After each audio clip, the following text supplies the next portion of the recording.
Non nursing subject की हमने series चालू करे जिसमें हम लोग 25 क्वेश्चन यहाँ पर क्या कर रहे हैं, एनालिसिस कर रहे हैं, है कि नहीं। जिसमें क्या करें, 4 ऑप्शन दिए रहते, चारों को हम डिटेल में स्टडी कर रहे हैं और देख रहे हैं आंसर करेक्ट है तो क्यों है, रॉन्ग है तो क्यों है। और साथ ही में क्या है, उससे रिलेटेड जो भी इंफॉर्मेशन है वो हम क्या कर रहे हैं, पता कर रहे हैं और याद रख रहे हैं, ताकि कोई भी एग्जाम में आ जाए तो हम हमसे बन पाए, है कि नहीं। चलो स्टार्ट करें अपन। First question, which movement started with the slogan do or die. ठीक है, डू और डाई मतलब क्या है, करो या मरो, करो या, इसका मतलब समझ में आया ना, क्या मतलब है इसका, करो या मरो है कि नहीं। क्या करने के लिए बोल रहा है, शादी करने बोल रहा है। हाँ, सो देखो मैं पूरा समझाता हूँ। पहले इसका आंसर क्या रहेगा, विच मूवमेंट, मूवमेंट मतलब आंदोलन है ना, started with the slogan do or die. बताओ इसका आंसर क्या है, क्विट इंडिया। ये क्विट इंडिया, क्वाइट नहीं है, समझ में, समझ में। क्विट इंडिया का मतलब क्या होता है, भारत छोड़ो, निकलो यहां से, है ना। भारत छोड़ो आंदोलन किसके लिए बोला गया है, ये ब्रिटिशर्स के लिए। ठीक है, ये कब हुआ था मूवमेंट, 1942 में हुआ था। कब हुआ था, हाँ। क्विट इंडिया मूवमेंट मतलब भारत छोड़ो, कब ये हुआ था, ठीक है, मुंबई में हुआ था, बॉम्बे उस समय बोला जाता था। ठीक है, ये उस समय हुआ था, किस लिए हुआ था, एक फाइनल ऐसा मूवमेंट उस समय में स्टार्ट किए थे कि भाई अब बहुत हो गया, अब या तो तुम लोग क्या करो, यहाँ से छोड़कर चले जाओ, हमको आजादी दे दो। इसके लिए हम क्या करेंगे, या तो इसके लिए आंदोलन करेंगे या फिर आंदोलन करते करते अपनी जान भी दे सकते हैं। मतलब एकदम फाइनल पॉइंट पे पहुंच गए थे। किसके लीडरशिप में हुआ था ये, महात्मा गांधी के, याद रहेगा इतना। देन उसके बाद में क्या है, नॉन कोऑपरेशन मूवमेंट, और एक क्या है, सिविल डिसोबीडियंस मूवमेंट। बताओ नॉन कोऑपरेशन मूवमेंट कब हुआ था, नॉन कोऑपरेशन मतलब असहयोग आंदोलन। क्या हुआ था, असहयोग, नॉन कोऑपरेशन, कोऑपरेट नहीं कर रहे, सहयोग नहीं दे रहे, समझ में आया। सो असहयोग आंदोलन बोलते, क्या बोलते हैं, 1920 में हुआ था। कब हुआ था, इसके बारे में थोड़ा जान लेते हैं अपन। ठीक है, अब 1920 में, उससे पहले 1919 में मंथ में हुआ था शायद, है ना, जलियांवाला बाग हत्याकांड। पता है सबको क्या हुआ था वहां पर, बहुत सारे लोग, पंजाब में, अमृतसर में, ठीक है, बहुत सारे लोग, जलियांवाला बाग जो है वहां पर एक जगह है, हाँ, वहां पर क्या सब लोग जमा हुए थे, किस चीज के लिए, एक तो बैसाखी का त्योहार था, दूसरा क्या था, एक कानून के बारे में समझो, रॉलेट एक्ट था। कौन सा एक्ट था, तो रॉलेट एक्ट जो है ये पास किए थे उस समय ब्रिटिशर्स ने। उस एक्ट के तहत ऐसा ये था कि पुलिस जो है कभी भी किसी को भी अरेस्ट कर सकती है विदाउट वारंट। ठीक है, उसका क्या है, कोर्ट में कोई ऐसा जजमेंट वगैरह कुछ नहीं होगा, डायरेक्ट तुमको 2 साल के लिए भी अंदर रख सकती है वो, मतलब बिना अदालत में जाए तुमको अपनी कस्टडी में रख सकती है, उसको जेल में डाल सकती है, किसी को भी अरेस्ट कर सकती है और कोई उनके खिलाफ कुछ नहीं कर पाएगा। ऐसा एक कानून वो लोग ने लागू किए थे। तो इसके खिलाफ हमारे जो देश के जो भी लीडर्स थे, नेता लोग थे, उन्होंने प्रोटेस्ट किए, तो कुछ लोगों को उठाकर जेल में डाल दिए। ठीक है, तो उसी के खिलाफ प्रदर्शन करने के लिए ये लोग कहाँ किए थे, उस जलियांवाला बाग में जमा हुए थे, है कि नहीं। ये जो प्रोटेस्ट था ना, सिंपल वाला था, मतलब कैसा था, ऐसा वायलेंस वाला नहीं था, समझ में, सिर्फ जमा हुए थे 2 चीज की वजह से, एक बैसाखी का त्योहार था, दूसरा रॉलेट एक्ट के विरुद्ध जो उन लोगों ने नेताओं को अरेस्ट कर लिए थे ना, तो उनके खिलाफ क्या प्रोटेस्ट करने के लिए वहां पर जमा हुए थे। तो वहां पर आ गया जनरल डायर। कौन आया, उसने क्या किया, सबको बंद कर दिया, गेट लगा दिया, अब वो लोग कहीं भाग नहीं सकते थे, बस एक कुआं था वहां पर, पता है ना, और एक बहुत बड़ी दीवार थी, चढ़ नहीं सकते थे। तो उसने क्या कर दिया, फायरिंग चालू कर दिया, करीब करीब 10 मिनट तक फायरिंग किया और सारे जो बच्चे बूढ़े वगैरह सभी को मार डाला उसने। किसने, जनरल डायर ने, उसने ऑर्डर दिया और सबको मार डाला, समझ में। लोग काफी सारे उसमें मर गए थे, बच्चे बूढ़े सब लोग मर गए थे, कुछ लोग कुएं में कूदकर, या जो स्टैम्पीड हुआ था, भगदड़ मच गई थी, है ना, उसमें भी आ गए थे, उससे भी मर गए कुछ लोग। तो बहुत बड़ा ये क्या बोलेंगे हत्याकांड हुआ था, इसका विरोध बहुत बड़े लेवल पर हुआ था, और उसी का विरोध प्रदर्शन करने के लिए non cooperation movement Gandhi ji ने ये चलाए थे। असहयोग, भाई हम सहयोग नहीं देंगे करके, किसी भी तरह का कोऑपरेशन हम नहीं करेंगे, कोई आपका कानून वगैरह कुछ नहीं मानेंगे करके। ये है। कब हुआ था बताया? 1920 में। उसके एक साल पहले क्या हुआ था समझा ना? उसी के विरोध में ये वाला आंदोलन हुआ था। याद रहेगा इतना। दूसरा है सिविल डिसोबीडियंस मूवमेंट। डिसोबीडियंस मतलब ओबे नहीं करना है हमको, है कि नहीं? तो क्या बोलते हैं इसको?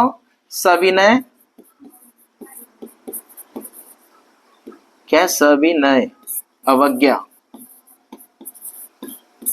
सविनय अवज्ञा आंदोलन। ठीक है, ये कब हुआ था? 1930 में हुआ था। कब हुआ था? 10 साल बाद समझो। ठीक है, सविनय अवज्ञा आंदोलन। ठीक है, अब सविनय नाम से समझ में आ रहा है, विनम्रता से बोलना है। क्या बोलना है? मतलब मारकाट वगैरह, वायलेंस वगैरह ये सारी कुछ भी चीज नहीं करना है, प्यार मोहब्बत से ही। क्या है, गांधी जी थे ना, तो उनका क्या मेन प्रिंसिपल बोलो क्या था? अहिंसावादी थे ना वो।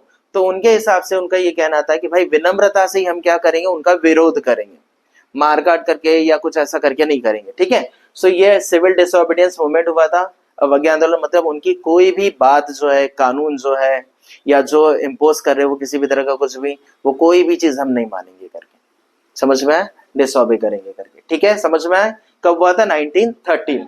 देन इसके बाद में क्विट इंडिया, ये अपन ने पढ़ ली है। देन इसके बाद है स्वदेशी मूवमेंट। क्या है? नाम से ही समझ में आ रहा, स्वदेशी, है ना? स्वदेशी का मतलब ये, जब बंगाल का विभाजन हुआ, बंगाल बताया ना सबको, अभी अपने यहाँ क्या है? वेस्ट बंगाल है, पश्चिम बंगाल, ईस्ट बंगाल भी है, पता है ना? बंगाल का क्या हुआ? विभाजन हुआ, डिवीजन हुआ, दो पार्ट में हो गया, एक ईस्ट में हो गया, एक क्या हो गया? इसकी एक अलग कहानी है क्यों विभाजन हुआ करके। ठीक है, शॉर्ट में अगर मैं बताऊं तो अंग्रेजों ने क्या कर दिए थे, उनका एक ऐसा, क्या बोलेंगे, वो लोग ऐसी नीति अपनाते थे, जैसे क्या बोलेंगे, डिवाइड एंड रूल। मतलब लोगों को क्या करो, अलग करो और उनके ऊपर शासन करो, क्योंकि लोग एक साथ अगर मिल गए तो अपने खिलाफ क्या कर सकते हैं? बगावत कर सकते कि नहीं? इसलिए वो लोग क्या करते थे, लोगों को जमा होने नहीं देते थे, उनका बॉन्डिंग नहीं होने देते थे, लोगों तक खबर पहुंचने नहीं देते थे, इसलिए डिवाइड करते थे। तो जो बंगाल है ना, वहां पर बहुत ज्यादा हिंदू मुस्लिम लोग थे, है ना? तो उन लोगों ने ये, ब्रिटिशर्स ने सोचा उन दोनों में हिंदू मुस्लिम का ये एजेंडा डाल देते, ये बात उनमें मन में डाल देते, जिससे ये लोग आपस में लड़ते रहेंगे और इनका जो एजेंडा है वो फुलफिल नहीं होगा और हम बराबर इन पर राज कर पाएंगे करके। समझा? इस वजह से वे दोनों को अलग अलग कर दिया, एक पश्चिम बंगाल हो गया और एक पूर्व, ईस्ट वेस्ट। समझ में आया क्या? है कि नहीं? इंडिया में कौन सा है? हाँ, अभी वो बांग्लादेश नाम से है ना? याद रहेगा। स्वदेशी मूवमेंट, इसमें ये भी बोला गया है कि भाई जो इंडिया में बन रहा है वही चीजें हम यूज करेंगे, स्वदेशी। ठीक है, जो बाहर से आ रहा है वो हम उसका क्या करेंगे? बहिष्कार करेंगे।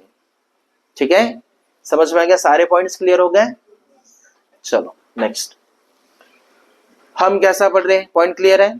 सारे पॉइंट्स को मैं बता रहा हूं, ठीक है? अच्छे से सुनो, समझो, याद रखो, बीच में कोई मत लिखो, सिर्फ यहां ध्यान दो।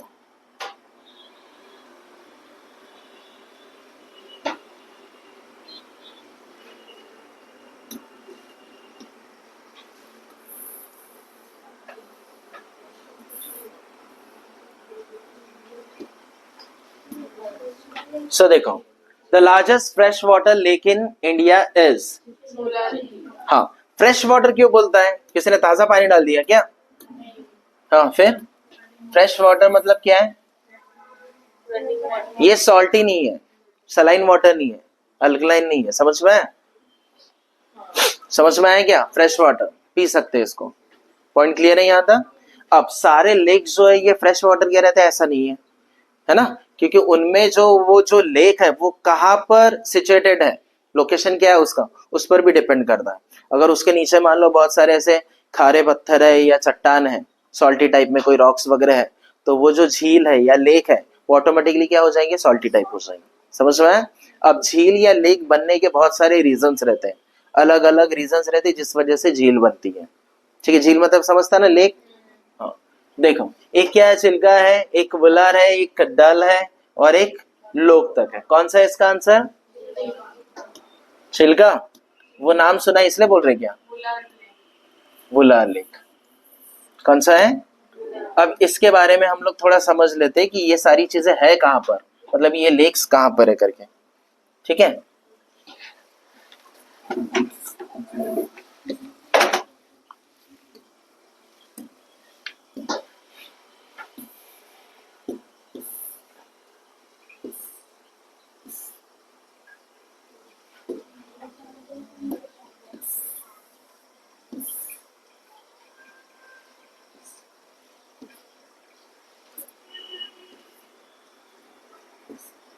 वीडियो बनने के बाद में जूम करके देख लेना, ठीक है। अभी सिर्फ समझो क्या है। देखो, वुला लेक जो है जम्मू कश्मीर में, कहां पर है? जम्मू कश्मीर कहां पर है पता है ना? ये देखो, ये यहाँ पर है, लार्जेस्ट फ्रेश वाटर लेक है यहाँ पर, समझ में है? देन इसके बाद में वुला लेक समझ में आया? लार्जेस्ट क्या है? अच्छा, लार्जेस्ट और लॉन्गेस्ट में फर्क समझ में आता है? दोनों एक ही है या अलग अलग है? अलग अलग है। लार्जेस्ट मतलब क्या होता है? बड़ा। लॉन्गेस्ट मतलब लंबा। ठीक है, समझ में आया? अच्छा, नाइल रिवर पता है सबको? नील नदी कहां पर है ये? है क्या नहीं? वो क्या है, लार्जेस्ट है कि लॉन्गेस्ट है? लॉन्गेस्ट है। और अमेजोन क्या है? लार्जेस्ट है। समझ में आया? याद रखना ये चीज, ठीक है। सो वुला लेक जम्मू कश्मीर में, largest fresh water lake in India, समझ में? देन उसके बाद में क्या है? वुलार हो गया, ये दल लेक, ठीक है। सो दल लेक कहाँ है? वहीं पर है, बाजू में, यहीं पर है, जम्मू कश्मीर में ही है। कहां पर है? Jammu Kashmir. Known as the jewel of Srinagar, समझ में? वो भी बहुत इंपॉर्टेंट है, लेकिन क्या लार्जेस्ट नहीं है, ठीक है। देन इसके बाद में क्या है? लोकतक लेक, क्या है? मणिपुर में। कहां पर है? तो मणिपुर वेस्ट साइड में या ईस्ट साइड में? हाँ, इधर कहीं होंगी, ठीक है। कहां है ये? समझ में आया? दिखा? ये इतना पार्ट जो ये क्लियर है। लोकतक क्या है? Floating phumdis found largest river fresh water lake in north east India. ये नॉर्थ ईस्ट इंडिया जो है वहां पर सबसे बड़ी झील है, पूरी इंडिया की नहीं है, ठीक है। फ्यूमिडेस का मतलब ये होता है फ्लोटिंग है। क्या है? फ्लोटिंग का मतलब ये रहता है बहुत गहरा हुआ नहीं है, वहां कुछ चट्टाने या टेक्टोनिक प्लेट्स वगैरह होंगी, उसके ऊपर है वो। समझ में आया? फ्लोटिंग बोला जाता है उसको, फ्यूमिडेस को। ये यहाँ लिखा है, floating vegetation island found only in Loktak lake. समझा? ब्रैकिश मतलब क्या रहता है? Mixture of fresh and saline water, समझ में? फ्रेश और सलाइन वाटर दोनों मिलेंगे तो ब्रैकिश बन जाएगा। देन ग्लेशियर, नाम से समझ में आ रहा है, इसमें क्या रहेगा? ग्लेशियर्स रहेगा ना, है कि नहीं? आइस रहेगा कि नहीं? मेल्ट होके वो उससे ही बन जाएगा। देन सिलिका लेक, ये कहां पर है? उड़ीसा में। उड़ीसा कहां पर है पता है?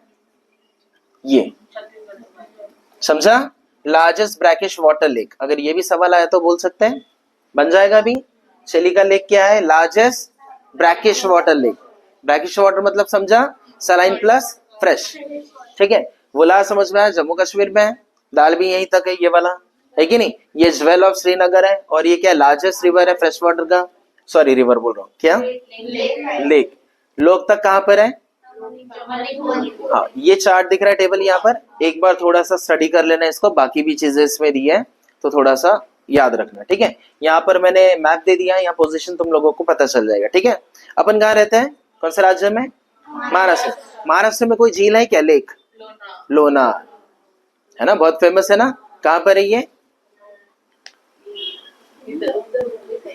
इधर उधर कहाँ पर है? हाँ, बुल्ढाना, है कि नहीं? चलो ध्यान दो इधर। झील जो है झील जो है ना, लेक जो है, ये बनने के बहुत अलग अलग कारण, ठीक है। मैनमेड भी रहता है ये, ज्वालामुखी के फटने से भी होता है। जो टेक्टोनिक प्लेट्स है ना, नीचे में प्लेट्स है, पता है ना सबको? अर्थ में अपन जहाँ है ना, उसके नीचे में बहुत सारे ऐसे प्लेट्स है, जब वो सरकती है, सरकने से वहां पर गड्ढा हो गया, वहां पर भी लेक बन जाएगा। एक नदी जा रही है, बाढ़ आ गया, पानी भर गया, तो दूसरा रास्ता ले लेगी, तो फिर ये ऐसा इतना एरिया जो है ना, उससे भी क्या हो जाएगा, मतलब देखो, ये ऐसी नदी जा रही है ऐसा करके, है कि नहीं? मान के चलो, तो बाढ़ का पानी भरने से ये क्या करेगी, ऐसा नहीं जाएगी, ये ऐसा जाएगी, फिर ये वाला इतना हिस्सा अलग हो जाएगा, झील बन जाएगा। तो रीजंस बहुत सारे रहते हैं, समझ में आए क्या? हाँ, महाराष्ट्र में जो, हाँ गुड, महाराष्ट्र में जो लोनार झील है, लोनार लेक जो है, ये बनी कैसी है? एक मेटोराइट आया था, ठीक है, 50,000 साल पहले, वो वहां पर महाराष्ट्र में गिर गया था, उसके वजह से उल्का पिंड जिसको बोलते हैं ना, तो वह आके गिर गया, वहां से क्या हो गया, उतना गहरा गड्ढा बन गया, बारिश का पानी वगैरह जमा होके लोनार झील बन गई। सच में ऐसा है? हाँ, नहीं, लावा वाला ज्वालामुखी वाला, ठीक है, समझ में आया इतना? हाँ, ज्वालामुखी को क्या बोला जाता है इंग्लिश में? वोल्केनो, ठीक है, याद रहेगा, इतना समझ में आया? हाँ, इंदिरा पॉइंट कहाँ है पता है सबको? Good, now the third one.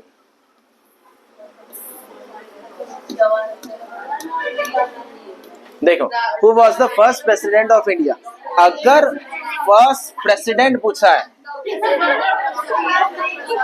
First president पूछा है, प्राइम मिनिस्टर नहीं पूछा, प्राइम मिनिस्टर बोला रहता तो ये चीज याद रखना है कि नहीं, प्राइम मिनिस्टर बोला रहता तो जवाहरलाल नेहरू, लेकिन वहां प्रेसिडेंट बोला है, फर्स्ट प्रेसिडेंट, तो क्या बोलेंगे अपन, डॉक्टर, ये हमारा आंसर रहेगा, डॉक्टर राजेंद्र प्रसाद, है ना। इनका जो कार्यकाल था, मतलब ये कितने साल के प्रेसिडेंट थे, 1950 से लेकर 1962 तक, मतलब करीब करीब 12 साल तक, और इतने ज्यादा साल तक कोई प्रेसिडेंट पोस्ट पर कोई था नहीं अब तक, समझ में आया। तो ये पहले ऐसे राष्ट्रपति, ये प्रेसिडेंट है जो इतने लंबे समय तक इनका कार्यकाल चला, समझ में आया, क्लियर हुआ गया। देन नेक्स्ट है एस राधाकृष्णन, नाम सुना है, एस मतलब डॉक्टर सर्वपल्ली राधाकृष्णन, है ना। इनसे रिलेटेड क्या पता है तुमको, ये पहले याद आएगा, टीचर्स डे कब मनाते हैं हम, 5 सितंबर, इनका बर्थडे रहता है वो, तो उन्हीं के ऑनर में क्या करते हैं हम, टीचर्स डे मनाते हैं, करते कि नहीं ऐसा।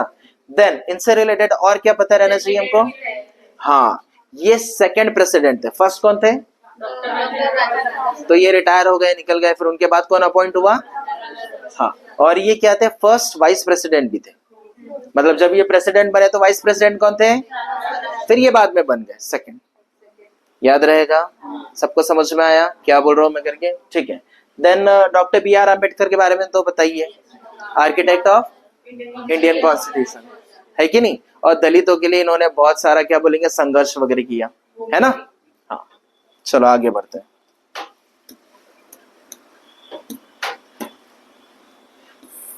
फोर्थ,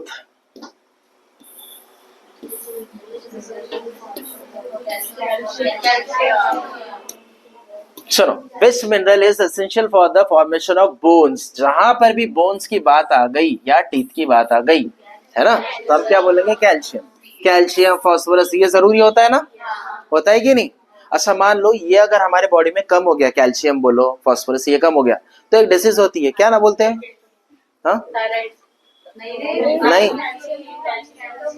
ऑस्टियोपोरोसिस, यार याद रखो तुम लोग नर्सिंग के हैं, तुमको याद रखना पड़ेगा, नहीं है मुझे बताना पड़ रहा है, ठीक है, समझ में आया। अच्छा, बोन्स और टीथ में ना एक पिगमेंट होता है, क्या बोला जाता है उसको, जो कम होने पर, निकलने पर दांत हमारे कुरदुरे हो जाते, जल्दी टूटने लगते, कुरदुरे समझता ना, हाँ, एनामेल, एनामेल नहीं पता, सुने नहीं, हाँ, एनामेल पिगमेंट है, कौन सा, याद रखो सारी चीजें, इतना क्लियर हो गया सबको, क्लियर हुआ क्या। आयरन किसके लिए जरूरी है, हीमोग्लोबिन के लिए, ऑक्सीजन कैरी करता है ना वो, तो उसके लिए। देन उसके बाद आयोडीन जो है, थायराइड ग्लैंड जो है उसके लिए, अगर ये कम हो जाएगा आयोडीन गोइटर हो जाएगा, आयरन कम हो गया तो एनीमिया हो जाएगा। देन सोडियम, सोडियम हमारे बॉडी में फ्लूइड जो है बैलेंस करने के लिए, है कि नहीं, तो अगर ये कम हो गया तो भी स्ट्रेस वगैरह हो जाएगा, बहुत सारे प्रॉब्लम्स हो जाएंगे, है ना। चलो याद रहेगा इतना।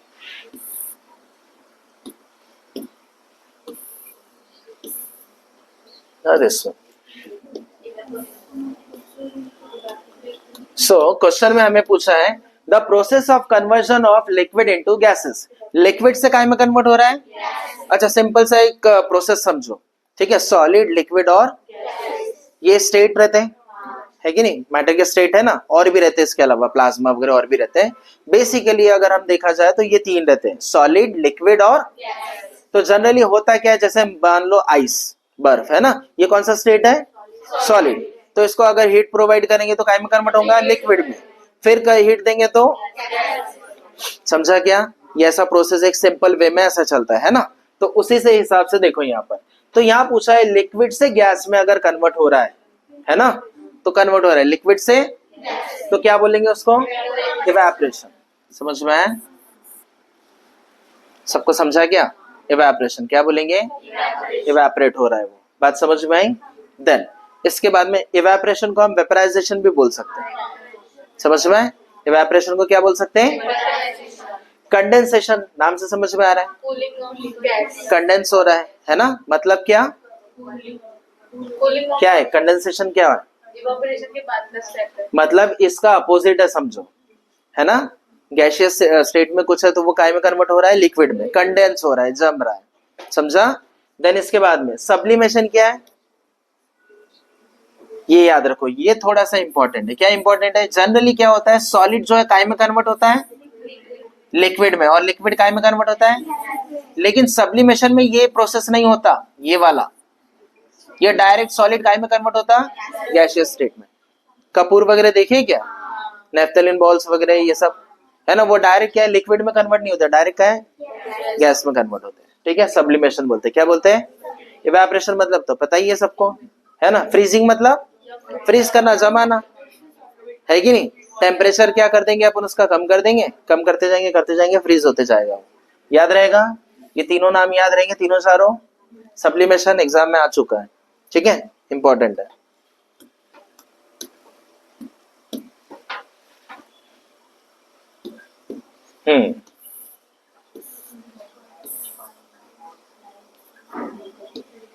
आई के बारे में पढ़ चुके हो तुम लोग, इसके फिजियोलॉजी एनाटॉमी पता है, पता है सभी को। Which part of the I controls the amount of light entering, light enter कितनी करना है, ठीक है, ये किसके ऊपर डिपेंड करेगा, कौन इसको कंट्रोल करता है बताओ, प्यूपिल। क्या है इसका, क्या है,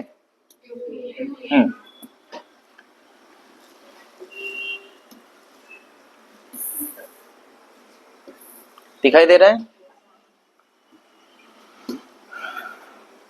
चलो समझने की कोशिश करो। देखो यहां पर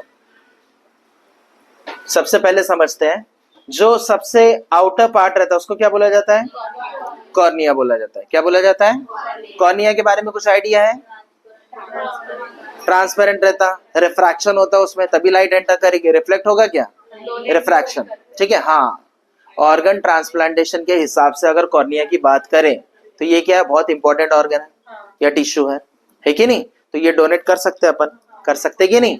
इसकी खास बात ये है, ये एक ऐसा है कॉर्निया जिसमें ब्लड वेसल्स नहीं रहते हैं। ब्लड वेसल रहते क्या, नहीं रहते, इसलिए क्या है, इसका जो ड्यूरेशन रहता है, मतलब बाकी ऑर्गन्स के कंपेयर में इसका ड्यूरेशन जो है ज्यादा रहता है, मतलब लंबे समय तक हम रख सकते हैं उसको। समझा सबको मैं क्या बोल रहा हूँ। लेकिन बाकी जो है लिवर है, किडनी, ये सब, इनका एक टाइम रहता है, उतने टाइम पीरियड में अगर उसको क्या ट्रांसप्लांट कर दिए तो ठीक है, ज्यादा लंबे समय तक अगर रख दिए उनको तो क्या हो जाएगा, खराब हो जाएगा, कोई काम का नहीं रहेगा फिर, है ना। कॉर्निया का ऐसा नहीं है, लंबे समय तक रख सकते हैं क्योंकि उसमें ब्लड वेसल्स ही नहीं है, खराब करने वाली चीज नहीं है ना। समझ में आया क्या, तो ये हम डोनेट कर सकते हैं, ठीक है। तो जो आउटर मोस्ट पार्ट रहता है उसको क्या बोलेंगे, यहां से अंदर आएंगे तो फिर मेन क्या है अपना, प्यूपिल आएगा कि आइरिस आएगा, आइरिस आएगा। क्या आएगा, ये जो ब्लूइश पार्ट दिख रहा है यही ना, आइरिस है कि नहीं, इधर देखो, ये आइरिस है और यहाँ पर प्यूपिल रहेगा, ऐसी रहती ना अपनी आंख, समझ रहा क्या, मतलब एक बड़ा गोला रहेगा, उसके अंदर और एक छोटा गोला रहेगा, तो जो बड़ा वाला है उसको आइरिस बोलेंगे अपन, जो अंदर में छोटा वाला है, देखे कभी आंख गौर से, साजन की आंखों में देखे, कभी झांक कर देखो तो आइडिया आएगा क्या है, जो बड़ा वाला सर्कल रहेगा क्या है ये, और जो अंदर में और एक छोटा रहता है वो क्या रहेगा, प्यूपिल रहेगा। समझ में आया। और उसके पीछे में ये दिख रहा है ना यहाँ पर, ये तो मसल्स है, रेड वाली सिलेरी मसल्स ये है, ये भी मसल्स के टाइप में है ना। देन इसके बाद में क्या रहेगा, लेंस रहेगा, ये दिख रहा है बल्ज टाइप में यहाँ लेंस, इसको कंट्रोल कौन करेगा, सिलेरी मसल्स करेगी। समझ में। और यहाँ पर क्या रहता है, रेटिना रहती है। क्या है, रेटिना मतलब क्या है, एक तरह से स्क्रीन है समझो, है कि नहीं। लाइट रेस यहाँ पर एंटर करेगी, यहाँ पॉइंट करेगी, उससे फिर क्या होगा, इमेज क्रिएट होगी, होगी कि नहीं। इमेज कैसे क्रिएट होती है पता है, एक्चुअल में उल्टी ही होती है, पता है। फिर वो सिग्नल जाता है, फिर ब्रेन क्या करता है, उसको सीधा करके हमको बताता है, पता है नहीं ये चीज। अच्छा, रेटिना पर दो चीज होती है, रॉड्स एंड कोन्स, पता है क्या काम है उनका, रॉड्स का क्या काम है, डार्क लाइट, है कि नहीं, उस समय में जो विजिबिलिटी है उससे रिलेटेड काम है उसका। देन कॉन्स का क्या काम है, कलर से रिलेटेड, है ना, डे टाइम में जो हम कलर जो डिफरेंशिएट कर सकते हैं ना, तो वो चीज, ठीक है। इतना समझ में आया। तो इसका करेक्ट आंसर क्या रहेगा, लाइट जो है कितना एंटर करना चाहिए ये कौन डिसाइड करेगा, प्यूपिल करेगा। मसल्स रहेंगे उसके पास, वो क्या करेगा, या तो श्रिंक हो जाएगा, कॉन्ट्रैक्ट होगा, या फिर एक्सपांड। अच्छा, कब कॉन्ट्रैक्ट होता है, कब एक्सपांड होता है, बताए क्या? जब डिम लाइट रहती है तब क्या होगा, एक्सपांड होगा, है ना। और ज्यादा लाइट आएगा एकदम पावरफुल वाली, हाँ ठीक है, तो क्या होगा, कॉन्ट्रैक्ट। ठीक है, यहां तक समझा। और डिटेल में नहीं जाते, अदरवाइज बहुत है इसमें पढ़ने के लिए, है ना।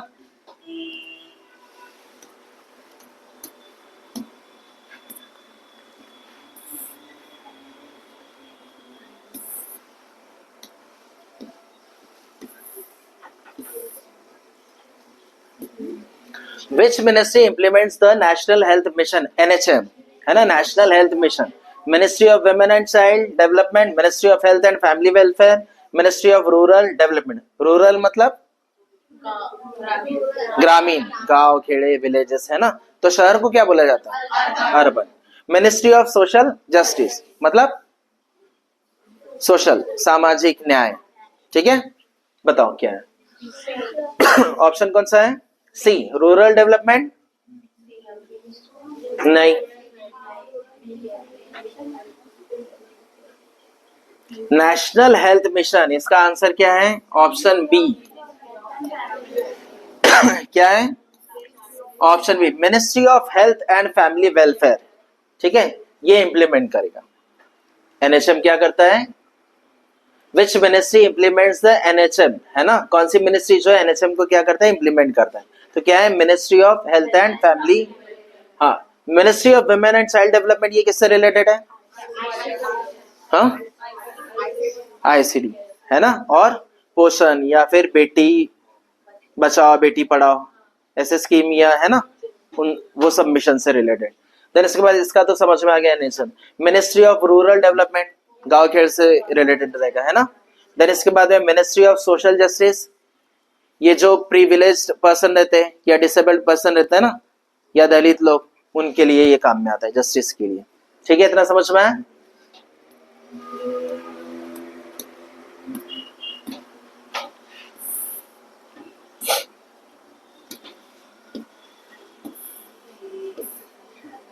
Very simple. Which day celebrated as national doctors day, doctor पूछा है, क्या पूछा है, सो डॉक्टर कौन सा है, 1 जुलाई, ये आंसर है हमारा, समझ में आया। ठीक है, हाँ। देन 12 मई को, 12 अच्छा 1 जुलाई को डॉक्टर्स डे क्यों मनाते हैं, ये हिपोक्रेट्स का बर्थडे था, किसका, father of medicine, father of medicine का। और फादर ऑफ मेडिसिन कौन है, हिपोक्रेट्स। याद है सबको, ठीक है। 12 मई को, ये तो बहुत सिंपल है, नर्स डे है कि नहीं। देन 7 अप्रैल को WHO, WHO का क्या, वर्ल्ड हेल्थ ऑर्गेनाइजेशन, या वर्ल्ड हेल्थ डे भी बोल सकते हैं, या एस्टेब्लिशमेंट ईयर या डेट भी बोल सकते हैं। ठीक है, 5 सितंबर, हाँ, और birthday of doctor Sarvepalli Radhakrishna. ठीक है,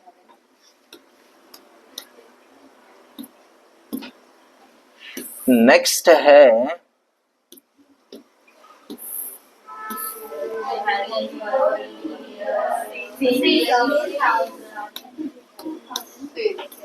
she has been working here dash 2020। ठीक है, तो क्या आएगा यहाँ पर, सेंस आएगा, फॉर आएगा, फ्रॉम आएगा, या बाय आएगा, हाँ, क्या आएगा, क्या है, सेंस। करेक्ट आंसर क्या रहेगा इसका, सेंस।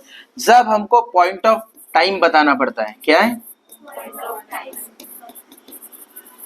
एक पर्टिकुलर टाइम बताना पड़ता है, तब हम सेंस यूज करेंगे, क्या बोलेंगे, ठीक है, सेंस मॉर्निंग या सेंस 2020 ऐसा बोलते हैं ना अपन। मतलब पॉइंट ऑफ टाइम जब हमको बताना, उस पर्टिकुलर टाइम की बात अगर करें।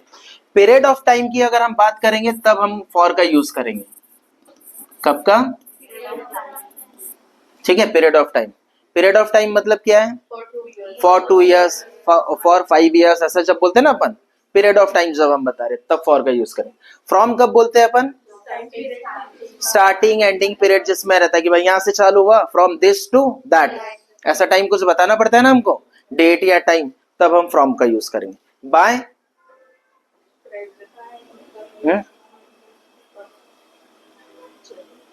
क्या बाय का यूज कब करते हैं? हाँ,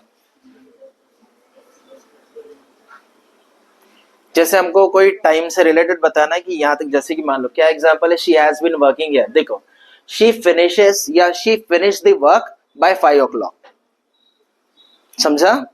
क्या बताना है हमको कि कोई चीज क्या हो रही है, उस समय से खत्म हो रही है ना, हो रही है, तब हम बाय का यूज करते हैं।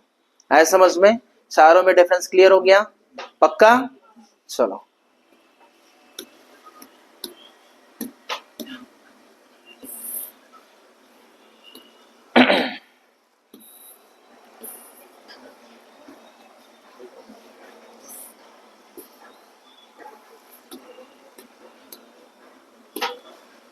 Choose the correct passive voice. Active voice, passive voice पता है सभी को?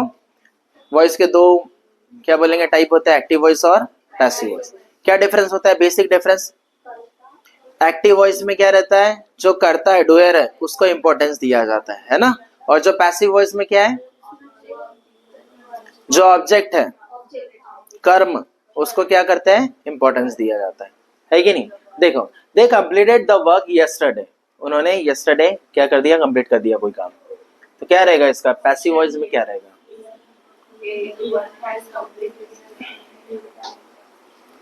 एक्टिव वॉइस में क्या रहता है, इधर समझो। इसको थोड़ा मैं वहां सरका देता हूं। देखो, एक्टिव वॉइस जो रहता है,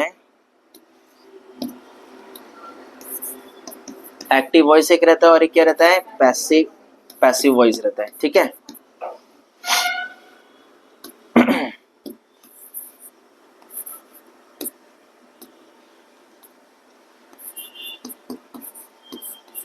ठीक है, एक्टिव वॉइस और पैसिव वॉइस। एक्टिव वॉइस में क्या रहता है, सब्जेक्ट रहता है और क्या रहता है, सब्जेक्ट रहेगा, वर्ब रहेगा और ऑब्जेक्ट रहेगा। सिंपल बेसिक सा रूल देखो।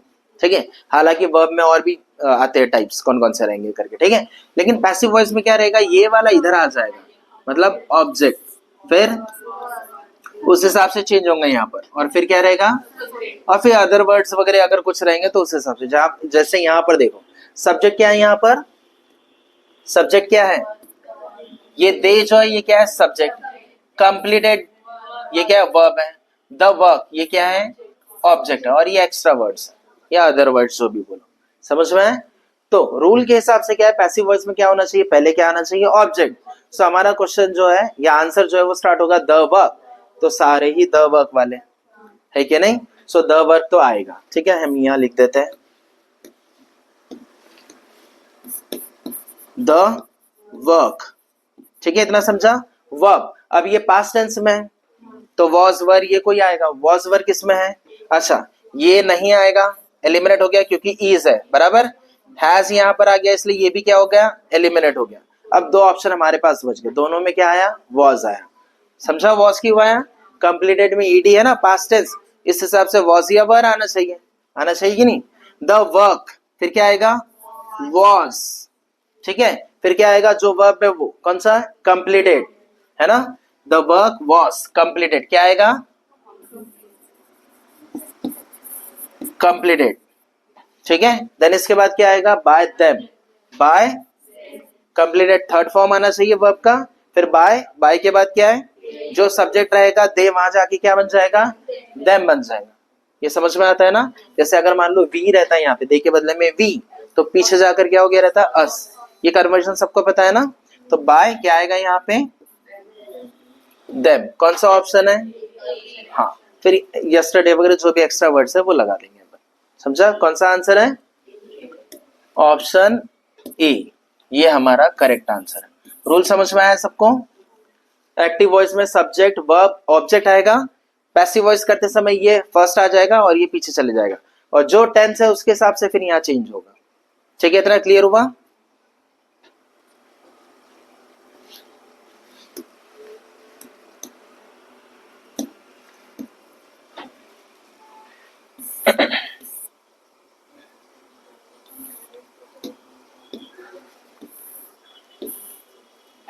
ये ऐसा सवाल अपन पहले भी कर चुके थे, याद है? ही इज गुड डैश मैथमेटिक्स, क्या आएगा? इन आएगा, ऑन आएगा, एट आएगा या फॉर आएगा? बताओ। हाँ, क्या आएगा बताओ? एट। क्या आएगा? जब कभी हम किसी सब्जेक्ट की बात कर रहे हैं या किसी एबिलिटी या स्किल की बात कर रहे हैं तो उस समय में हम इन नहीं बोलेंगे, ठीक है? वो इनकरेक्ट हो जाएगा। क्या लिखना पड़ेगा हमको? At. He is good at, क्या आएगा यहाँ पर? At mathematics. कोई सब्जेक्ट की बात हो रही है, किसी एबिलिटी की बात कर रहे हैं, है ना, या कोई स्किल की बात करें जैसे स्विमिंग की, है ना, या ऐसा कुछ भी अगर आया तो उस समय हम क्या करेंगे? एट लगाएंगे। समझ में? रूल याद रहेगा ये, है कि नहीं? इन कब लगता है? शी इज इंटरेस्टेड इन, ऐसा इंटरेस्टेड इन ऐसा कुछ आया तो समझ में? ऑन कब रहेगा?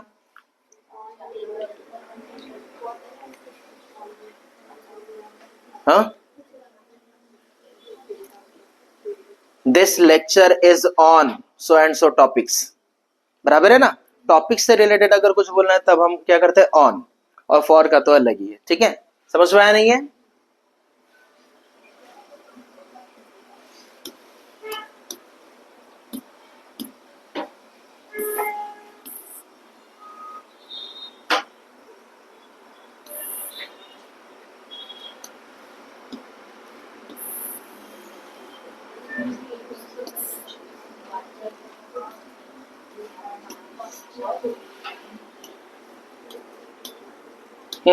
मुलगी पुस्तक वाचत होती, बराबर है। मुलगी ही पढ़ेंगे, मुलगा पढ़ता क्या? मुलगी पढ़ेंगे ना। वो डायलॉग सुने क्या? मुलगी शिकली प्रगती झाली, ऐसे ही कुछ है ना? चलो ठीक है। क्या है? मुलगी पुस्तक वाचत होती, ठीक है? तो तुम्हें बताना है कि भाई कौन सा काल या टेंस है। पूर्ण भूतकाल मतलब क्या रहता है? कंप्लीट हो गया, है ना? भूतकाल मतलब क्या है? इंग्लिश में क्या बोलेंगे पूर्ण भूतकाल? पास्ट, पास्ट टेंस बोलेंगे? नहीं। कंप्लीट पास्ट टेंस कौन सा होता है भाई? क्या बोलते हैं उसको? मुलगी पुस्तक वाचत होती।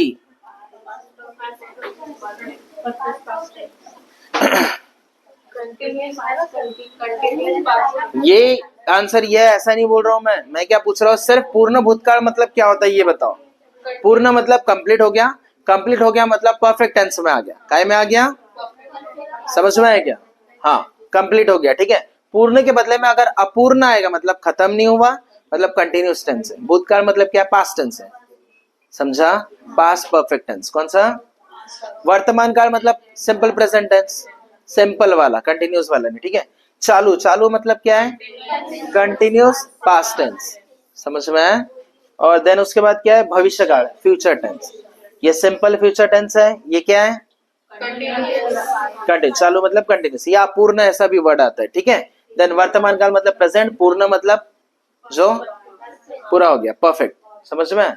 अब मुझे बताओ, मुलगी पुस्तक वाचत होती। हाँ, चालू, हाँ चालू भूतकाल, ये आंसर रहेगा। समझ में आया क्या? मतलब पास्ट में क्या हो रहा है? वो एक्टिविटी कंटिन्यू हो रही है ना? समझ में आया क्या? सबको क्लियर है क्या? अब मुझे बताओ, अगर पूर्ण भूतकाल में मुझे इसको कन्वर्ट करना है तो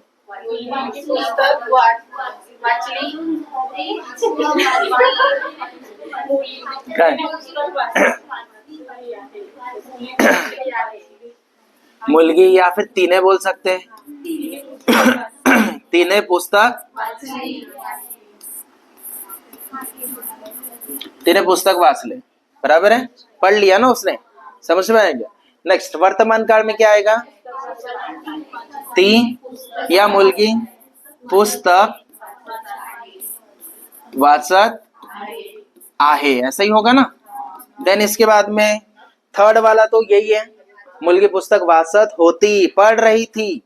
समझ में? भविष्य का ती पुस्तक वाचनार या फिर वाचेल। समझ में आया? याद रहेगा सबको? चारों टेंस जो यहाँ पर लिखे हैं उनका मतलब या सेंटेंस कैसे कन्वर्ट होते हैं, ये समझ में आया? ठीक है।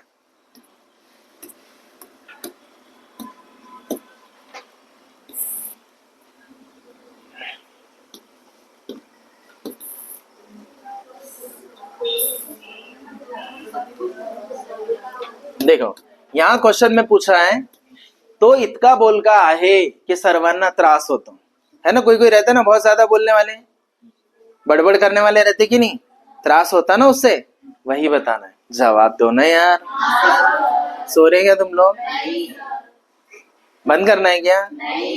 तो फिर जवाब दो ना। तो इतका बोल का है, बोल का है का मतलब बहुत बातू नहीं। अच्छा, बोल का विरुद्धार्थी शब्द क्या रहेगा? अबोल। समझ में, ये ज्यादा अप्रोप्रिएट, ठीक है। सो त्रास, त्रास होता है, त्रास मतलब परेशानी, तकलीफ, ठीक है। सो देखो हमें ये बताना है ये कौन से वाक्य है। तो पता है वाक्य के प्रकार दो तरह के होते हैं, एक रचना के आधार पे होता है, एक अर्थ के आधार पर होता है कि नहीं? हाँ, रचना के आधार पर कितने रहते हैं? 3, सरल वाक्य, संयुक्त वाक्य, मिश्र वाक्य। ऐसा पढ़ते थे हिंदी में, तो मराठी में क्या बोलेंगे? सरल को सादे बोलेंगे, समझ में। संयुक्त, संयुक्ति लिखा है। मिश्र मतलब हाँ, कंपाउंड सेंटेंस क्या बोलते हैं? एक सिंपल रहता, एक कंपाउंड रहता और एक क्या रहता? कॉम्प्लेक्स। समझ में आया क्या? चलो देखो क्या रहेगा। तो इतका बोलता है कि सर्वांना त्रास हो तो कौन सा सेंटेंस है? आंसर कौन सा है? सबसे पहली चीज तो आज्ञार्थी आ ही नहीं सकता। आज्ञार्थी आज्ञा देने वाला है क्या ये? और आज्ञार्थी किस में आता है? ये टाइप किस में आता? अर्थ के हिसाब से जो डिविजन्स होते हैं, क्लासिफिकेशन जो होता है, ठीक है, उसमें आता। तो ये तो चांस ही नहीं है। ये सिंपल या संयुक्त या फिर हाँ, कौन सा रहेगा? मिश्र। क्या रहेगा आंसर? मिश्र वाक्य रहेगा। समझ में आया? सिंपल सेंटेंस में क्या रहेगा? सिंपल सब्जेक्ट रहेगा, वर्ब रहेगा, ऑब्जेक्ट रहेगा, सिंपल रहेगा वो, ठीक है। हाँ, मी जेवन जेवतो, ठीक है, मैं यहाँ जाता हूँ, ये करता हूँ, वो करता हूँ, मैं लेटर लिखता हूँ, ये सब, मैं पत्र लिखता हूँ वगैरह, ऐसा सब, समझा। लेकिन संयुक्त में क्या रहता? जोड़ने वाले शब्द रहते, लेकिन, किंतु, परंतु, है ना, और या आनी, पन, ऐसे टाइप में, किंवा, है ना, इस तरह से। मिश्र क्या रहता है? दो सेंटेंस को, मतलब जिसमें एक क्या रहता? मेन सेंटेंस रहता और दूसरा क्या रहता? सबऑर्डिनेट रहता, ठीक है। दो सेंटेंस मतलब उसके ऊपर डिपेंड रहता, ठीक है। एक मेन मुख्य सेंटेंस रहता, मुख्य वाक्य रहता, और एक क्या रहता? उस पर आधारित रहता, डिपेंडेंट, ठीक है। और दोनों सेंटेंस को जोड़ा जाता है कोई ना कोई कंजक्शन से। जैसे इसमें कंजक्शन कौन सा यूज हुआ है? इस वर्ड से, इस कंजक्शन से दोनों को जोड़ा गया है। तो ये पहला जो वाक्य है, तो इतका बोल का आहे, ये मेन वाक्य है, मुख्य वाक्य बोलेंगे, समझा, मेन सेंटेंस। समझ में आया? सबको क्लियर हो गया? देन इसके बाद सर्वांना त्रास हो तो, ठीक है, ये क्या है? डिपेंडेबल। मेन क्या है कि भाई वो बोल का है, ये मेन है, ठीक है। इसके ऊपर कौन सा सेंटेंस डिपेंड है? कि वो बोलता है इस वजह से त्रास हो रहा है, तो डिपेंड है ना। हाँ, और कौन सा कंजक्शन है? की। तो जब एक सेंटेंस दूसरे के ऊपर डिपेंड रहता है, ठीक है, कोई ना कोई कंजक्शन से जुड़ा हुआ रहता है, तब रहता है मिश्र वाक्य। कौन सा? बाकी ये समझ में आ गए सारी?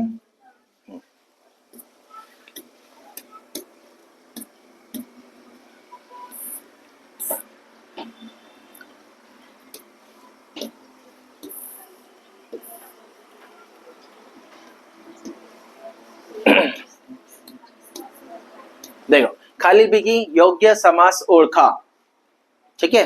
समास मतलब समझ में आता है? आता है? समास और संधि ऐसे दो ग्रामर के पार्ट है तुम्हारे पास, ठीक है। तो समास और संधि में क्या फर्क रहता है? इधर देखो, दो शब्दों का जहां पर मेल होता है, दो शब्दों का, और एक नया शब्द बनता है, तो उसको बोलेंगे हम समास। क्या बोलेंगे? शब्दों का। किसका बोला मैंने? शब्दों का, ठीक है। लेकिन जहां पर वर्णों का मेल होता है, किसका? वर्ण समझ में आता है ना, लेटर्स अ आ ई क ख ग घ, है ना। तो ये जो वर्ण है, इनका जहां मेल होता है, ठीक है, उसको क्या बोलेंगे अपन? संधि बोलेंगे। डिफरेंस समझ में आए? ये बेसिक डिफरेंस है। हमें पूछा है समास। समास के वैसे तो बहुत सारे टाइप है, यहाँ पर 4 टाइप दिए, इनको अपन डिस्कस कर लेते क्या चीज है। सो पहले बताओ करेक्ट आंसर कौन सा है? खालीलपैकी योग्य समास ओळखा। राजपुत्र का मतलब सभी राजपुत्र है यहाँ पर, तो बताना कौन सा वाला समास सही है इसके लिए, इस वर्ड के लिए। कर्मधारय है, द्वंद्व है, बहुव्रीहि है, या तत्पुरुष है? तत्पुरुष क्या है? सो करेक्ट आंसर इसका क्या है? तत्पुरुष समास, ठीक है। कैसे? देखो मैं ये एक्सप्लेन कर देता हूं तो थोड़ा आइडिया लग जाएगा क्या है। कर्मधारय समास क्या पूछा है? कर्मधारय समास का मतलब क्या रहता, ये दो शब्दों से मिलकर बना हुआ रहता। पहला शब्द जो रहता एडजेक्टिव रहता, क्या रहता, और दूसरा नाउन कुछ रहता है। जैसे मैंने बोला नील कमल, क्या बोला, नील गाय, नील कमल, नील कमल, है ना। जैसे देखो नील कमल, पहला वर्ड जो है एडजेक्टिव दिख रहा है, विशेषण दिख रहा है कि नहीं, नील कमल, है ना। दूसरा अगर मैंने बोला मान के चलो महात्मा बोला, महात्मा, महान आत्मा, है कि नहीं। तो इस तरह से इसको क्या बोला जाता है, कर्मधारय। मतलब एडजेक्टिव जिसमें दिखाई दे रहा है, ऐसा शब्द जिसमें पहले स्टार्टिंग में क्या आ रहा है, एडजेक्टिव, फिर नाउन आ रहा है, तो क्या बोलेंगे उसको, कर्मधारय। कौन सा समास बोलेंगे, द्वंद्व समास किसको बोलेंगे, जिसमें नंबर्स रहते हैं, संख्या क्या रहती है। जैसे तिरंगा, जैसे तिरंगा पता है ना, चौराहा, तिरंगा, त्रिकोण, है ना, सप्तसूर, समझ में आया क्या। मतलब जिसमें संख्या ऐसा पता चल रहा है उसको क्या बोलेंगे अपन, द्वंद्व समास। क्या बोलेंगे। फिर बहुव्रीहि समास किसको बोलते हैं, इसमें क्या रहता है, दो शब्दों से मिलकर बना हुआ रहता है, लेकिन इसमें क्या रहता है, दोनों का मीनिंग से वो तीसरा ही शब्द तैयार हो जाता है। जैसे लंबोदर, क्या है, लंबोदर, मतलब लंब है उदर जिसका, वह लंब मतलब बहुत बड़ा, ठीक है, उदर मतलब पेट, वो जिसका पेट सबसे बड़ा है, कौन, गणेश, है ना। क्या है इसका आंसर, मतलब ये और ये, इसका मीनिंग जो है ये दोनों अलग ही रहेगा, एक तीसरा नया शब्द आ गया, समझ में। जैसे मैंने बोला दशानन, दस है जिसके सिर वह, समझ में, तो आंसर क्या रहेगा उसका, रावण। तो तीसरा ही नया शब्द निकला, है ना। तो ये दोनों शब्द जो है इतना इंपॉर्टेंस नहीं रखते, तीसरा नया शब्द बन जाता है, उसको बोला जाता है बहुव्रीहि। याद रहेगा, सबको समझा। देन तत्पुरुष किसको बोलते हैं,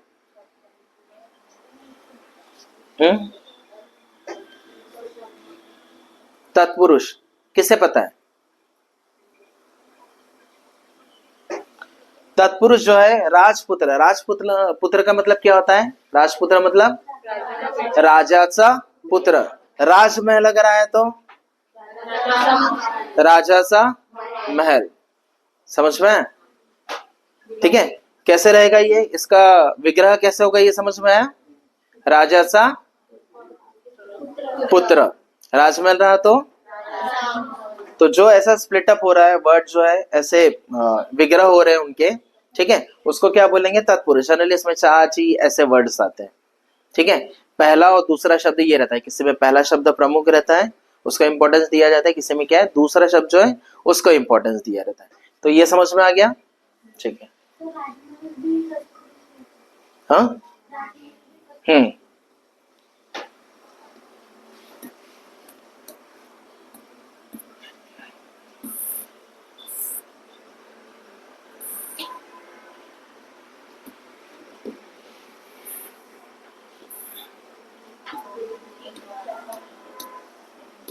which of the following is an output device. Output मतलब जिससे हमें रिजल्ट मिल रहा है, किसी भी फॉर्म में रिजल्ट हम देख सकते हैं या सुन सकते हैं, ठीक है, या प्रिंटेड फॉर्म में हमें कुछ मिल रहा है, तो उसको क्या बोलेंगे, आउटपुट बोलेंगे, है ना।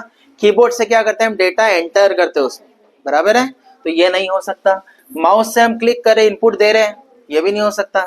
स्कैनर से क्या करते हैं, फोटो डालते हैं, स्कैन करके अंदर जाता है, आउटपुट नहीं मिलता। हम स्कैन में क्या करते हैं, स्कैन करके हमको मिल जाता क्या, नहीं, वो कंप्यूटर में फीड हो जाता। तो जो कंप्यूटर में फीड हो रहा है उसको इनपुट बोलेंगे अपन, समझे। ये भी नहीं होगा तो बचा क्या, इसमें हमको दिखाई देता है ना, आउटपुट मिलता है कि नहीं, कोई भी चीज, तो इससे बोलेंगे हम मॉनिटर आउटपुट डिवाइस। समझ में आया क्या। और कोई आउटपुट डिवाइस पता है क्या, प्लॉटर पता है सबको, प्रिंटर, प्लॉटर। अच्छा, स्पीकर पता है क्या, स्पीकर क्या है, इनपुट है क्या आउटपुट है, हाँ, वॉइस हमको सुनाई आ रही है ना उसमें, इसलिए। जॉयस्टिक वगैरह पता है, इनपुट। टच पेन वगैरह, जैसे ये टच पेन है ना, ये क्या है, इनपुट, ठीक है, याद रखो सब।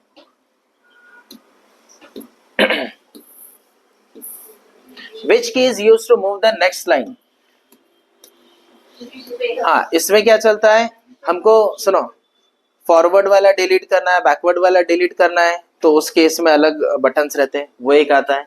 यहाँ पे हमें क्या करना है, मूव करना है नेक्स्ट लाइन में अगर जाना है, तो कौन सा की प्रेस करेंगे, एंटर। ये बहुत सिंपल है, आसान है ना। एंटर की जो है वो बटन प्रेस करेंगे अपन, तो नेक्स्ट लाइन में हम ऑटोमेटिकली आ जाएंगे, आएंगे कि नहीं। अच्छा, स्पेस बार का काम क्या है,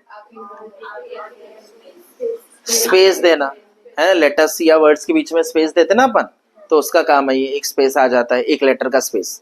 कितना स्पेस आता है, एक लेटर का। देन शिफ्ट क्या है, अगर हमें क्या करना है, कैपिटल लेटर्स वगैरह में लिखना है या कुछ सेलेक्ट वगैरह करना है, तब भी काम आता है ये, समझ में आया। देन एंटर समझ में आ गया। टैब का यूज कब होता है, ये टैब मतलब वो टैबलेट वाला टैब नहीं है, ये टैब मतलब, हाँ, कीबोर्ड में देखो ये बटन रहता है ना यहाँ पर, टैब है ना, ये शिफ्ट है, ये टैब है कि नहीं। सो टैब वाला पूछ रहा हूं मैं, किस काम में आता है, स्पेस में क्या होता है, एक लेटर का अगर हमें स्पेस दे रहे हैं ना, अगर हमको 4 या 5 लेटर का स्पेस देना है ना, तब टैब यूज करते हैं। समझ में आया कितना, मतलब ये क्या बोलेंगे, आसपास 1 इंच के करीब ऐसा कुछ रहता है। अच्छा, तुम लोगों ने वो देखिए क्या, वर्ड डॉक्यूमेंट जब अपन टाइप करते हैं वर्ड में, तो ऊपर में इंडेंटेशन रहता है, इंडेंट रहती ना, पता है सभी को, तो उसमें नंबरिंग रहता है 1 2 3 ऐसा, ऊपर में स्केल रहती है, बाजू में और ऊपर में, है ना। तो टैब में क्या होता है, 1 पर है, फिर 2 पर जाएगा, फिर 3 पर जाएगा, ऐसा होता है। समझा, ये दोनों में डिफरेंस समझा, स्पेस और टैब में, दोनों भी स्पेस के ही काम है, लेकिन अलग अलग यूज है, ठीक है।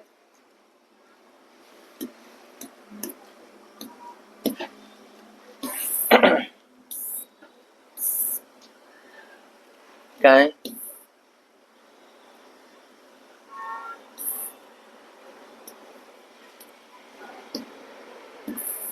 ये क्वेश्चन देखो, मैं थोड़ा पानी पी लेता हूं, ठीक है।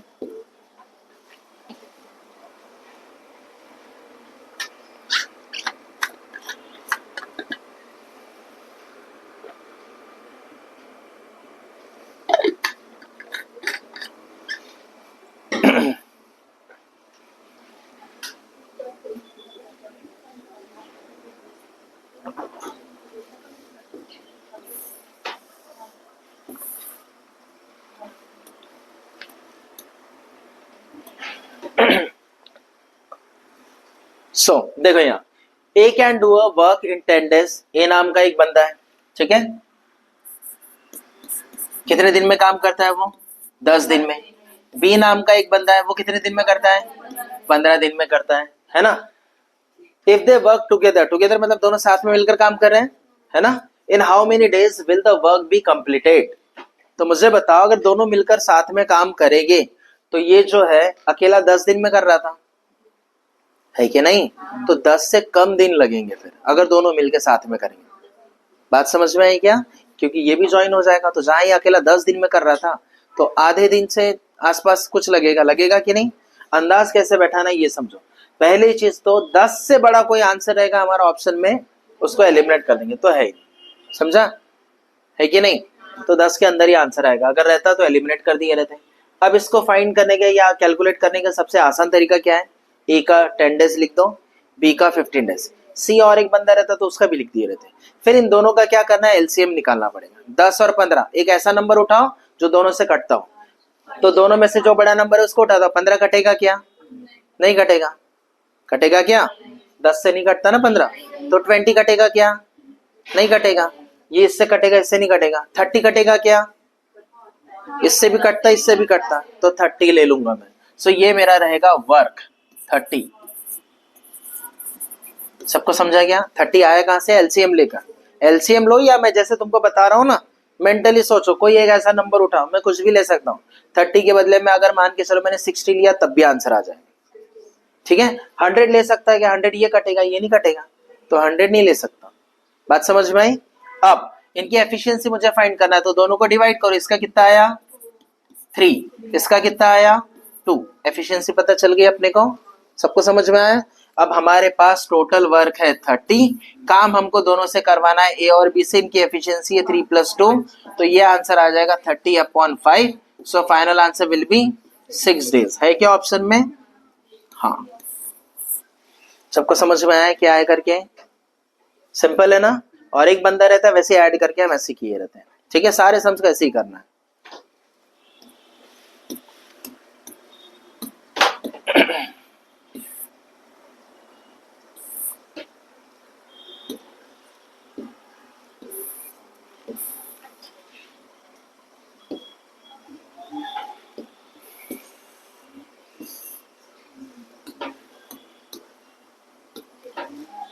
A boat can travel 12 kilometer downstream in 2 hours and the same distance upstream in 3 hours. Find the speed of the boat in still water and the speed of the stream. ठीक है, speed of the boat भी find करना है, stream का भी speed find करना है. ठीक है, तो पहला वाला जो स्पीड ऑफ बोट दिया है, दूसरा वाला क्या दिया है, स्पीड ऑफ स्ट्रीम. हमेशा याद रखना इस तरह के क्वेश्चन में हमेशा स्पीड ऑफ द बोट जो है ये ज्यादा रहेंगी, हमेशा ज्यादा रहेगा. किसकी स्पीड ज्यादा रहेंगी, दो स्पीड है ना, एक बोट की स्पीड है और एक स्ट्रीम. स्ट्रीम मतलब जो धारा है, वेव, लहर है ना, उसकी स्पीड. तो पानी की स्पीड ज्यादा रहेगी या बोट की, हमेशा क्वेश्चन में बोट की ही स्पीड ज्यादा रहेगी और वही रखना है हमको. ठीक है, वाटर की स्पीड ज्यादा रहेगी तो वो तो बहा कर लेकर चले जाएंगे, उसको बाढ़ आ जाएंगे फिर. समझ में आया क्या.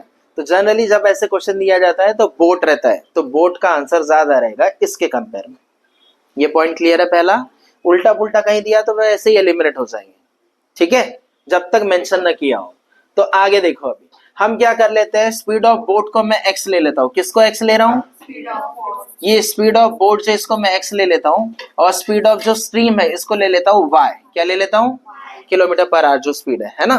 तो अगर मैं अपस्ट्रीम बोलूंगा तो ये हो जाएगा एक्स माइनस वाई, और डाउनस्ट्रीम बोलूंगा तो ये क्या हो जाएगा, क्योंकि डाउनस्ट्रीम में प्लस होता है, उतार है समझो ऐसा है ना, अपस्ट्रीम में चढ़ना पड़ रहा है तो डिफरेंस होगा. ठीक है इतना. तो यहाँ पर क्या बोला, boat can travel 12 kilometre downstream in 2 hours. हाँ, हमें फॉर्मूला पता है ना फॉर्मूला. क्या फॉर्मूला है, क्या है, speed is equal to distance upon, ये फॉर्मूला है कि नहीं. हाँ, तो इसका देखो क्या आएगा यहाँ पर, ये हमें क्या फाइंड करना है, इसकी स्पीड फाइंड करना है.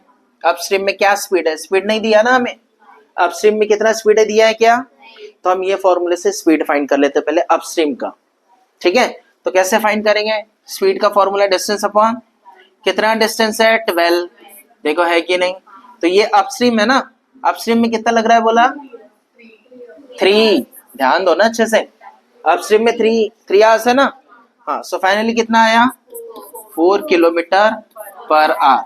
ये अपस्ट्रीम में स्पीड हो गई, मतलब ऐसा ऊपर जा रहे हैं तब कितनी स्पीड रहेगी, कम ही रहेगी. डाउनस्ट्रीम की स्पीड क्या आएगी, ज्यादा आएगी, इससे ज्यादा आएंगी ना. हाँ, तो डिस्टेंस तो सेम ही है बोला, जहां गए वहीं से आ रहे तो डिस्टेंस कम ज्यादा होगा क्या, वो तो सेम ही रहेगा. और कितना टाइम लग रहा है भाई, 2 आवर्स लग रहा है, तो कितना आएगा 6 किलोमीटर पर आवर. यही मैं बता रहा था, डाउनस्ट्रीम में ज्यादा रहेगा, अपस्ट्रीम में कम रहेगा. ये समझा इतना. हमें पूछा है एक्स और वाई का आंसर फाइंड करके बताओ भाई. क्या पूछा है, तो बहुत सिंपल है. जब कभी तुम्हारे पास अपस्ट्रीम डाउनस्ट्रीम ये रहा वैल्यू, ये एजेस में भी सॉरी वर्ड प्रॉब्लम में भी ऐसे क्वेश्चंस आते हैं. 2 नंबर का सम इतना है, एक बड़ी संख्या एक छोटी संख्या है, उसमें भी. ठीक है, करवाया था एक समय ऐसा. क्या छोड़ो, अपस्ट्रीम डाउनस्ट्रीम है, डायरेक्ट वैल्यू है हमारे पास, और हमको पूछा है कि भाई एक्स और वाई का आंसर कितना है, मतलब बोट का स्पीड और स्ट्रीम का. तो बहुत सिंपल सा फंडा है. एक्स का अगर मुझे फाइंड करना है तो मैं क्या करूंगा, ये दोनों को जोड़ दूंगा और डिवाइड बाय 2. वाई का मुझे फाइंड करना है तो दोनों को माइनस कर दूंगा, डिवाइड बाय 2. बताओ कितना आएगा आंसर, 6 और 4 10, 10 को 2 से डिवाइड करेंगे 5. समझा. और यहाँ पर देखो y कितना, 6 में से 4 गया 1, 1 को 2 से डिवाइड करेंगे तो सॉरी 6 में से 4 गया 2, 2 को 2 से डिवाइड करेंगे तो 1. समझ में है. सो ये आंसर रहना चाहिए 5 1 का है ऑप्शन. सबको समझ में आया क्या है, शॉर्ट में पूरा डिटेल में अच्छे से करवा दिया मैंने तुमको, समझा दिया क्या चीजें करें. ठीक है, फिर